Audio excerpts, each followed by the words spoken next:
Mali Zoom production bɛ kunnafoni bulon dayɛlɛ aw ye.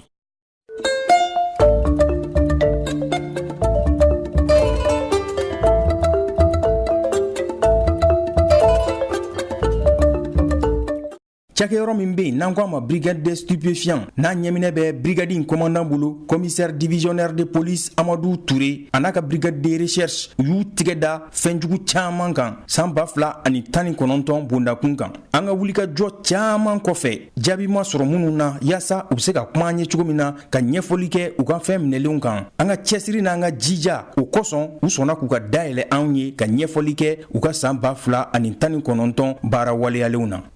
An ka baara ye ka fɛn dɔrɔgu kɛlɛ an ka baaraw de ani fura minnu périmelen don ani minnu bɛ laboratoire clandestin pharmacie fura ninnu dilan kɛrɛfɛ an ka baaraw bɛɛ kɛlɛli de. Brigade des stupéfiants commandant a n'a ka cɛdenw y'u tigɛ da fɛn caman kan san 2019 bondakun kan. San kɔnɔna la baara kɛra kosɛbɛ. An baara kɛ kosɛbɛ an ka produit ninnu na minnu ye stupéfiant ye an ye min minɛ herbe de cannabis sisan o ye biriki 750 ni 57 n'o bɛ bɛn tonne 1 ani kilo 200 ni 92. Voilà, donc o ye cannabis min mɛnna donc fɔ min ma ko karaki o ye fɛnɛ cocaïne dérivé dɔ ye an y'o o dosi 300 ani 64 o de saisira donc min ye off ye o ye dérivé o bɛ bɔ héroïne na o ye drogue dɔw ye.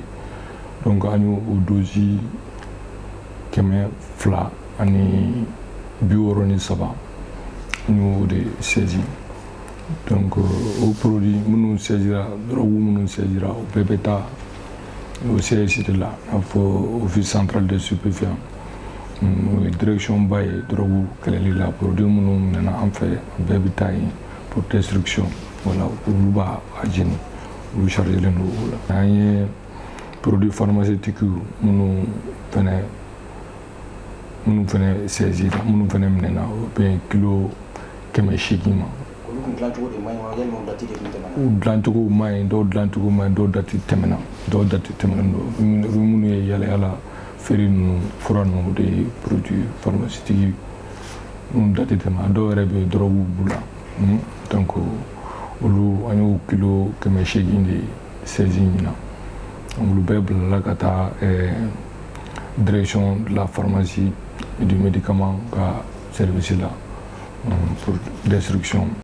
An ye marifaw fɛnɛ minɛ marifa dɔw minɛna ale ni fɔ dɔw ma ko roquette minnu bɛ kɛ ka char combat ninnu tiɲɛ fɛn kɛlɛkɛminɛn juguw don an y'o fɛnɛ dɔw minɛ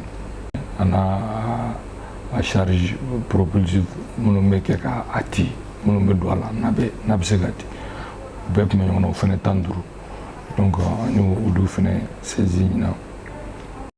Marifa dɔw fɛnɛ minɛna tun bɛ valise dɔw kɔnɔ taxi kɔnɔ olu fɛnɛ minɛna donc arme de guerre PM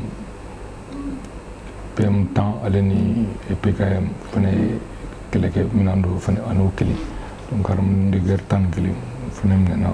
Explosif ni explosif 495 an y'o explosif fɛnɛ minɛ dɔw ka valise kɔnɔ u tun bɛ voyager la n'a ye fɛnɛ minɛna ani a détonateur explosif ninnu détonateur o 200 donc an y'o fɛnɛ minɛ o bɛɛ baaraw kɛra ɲinan an fɛ. A minɛli ninnu bɛɛ kɛra Bamakɔ dugu kɔnɔ yan. Donc an ka baara bɛɛ an bɛ se ka taa an bɛ baara kɛ Bamakɔ fan bɛɛ k'a fɔ ko nin secteur nin o t'an ka ta la. Nous avons une compétence nationale an bɛ se ka taa Mali fan bɛɛ la minɛli na donc nin bɛɛ minɛna Bamakɔ dugu kɔnɔ yan. Voilà ala ni population yɛrɛ ka information dilenw an b'a ɲini population fɛ a ka kunnafoliw di polisiw ka numéro vert suɲɛni ninnu ka caman bɔ a la ni population ye information d'an ma an bɛ wuli immédiatement ka taga ka répliquer quoi.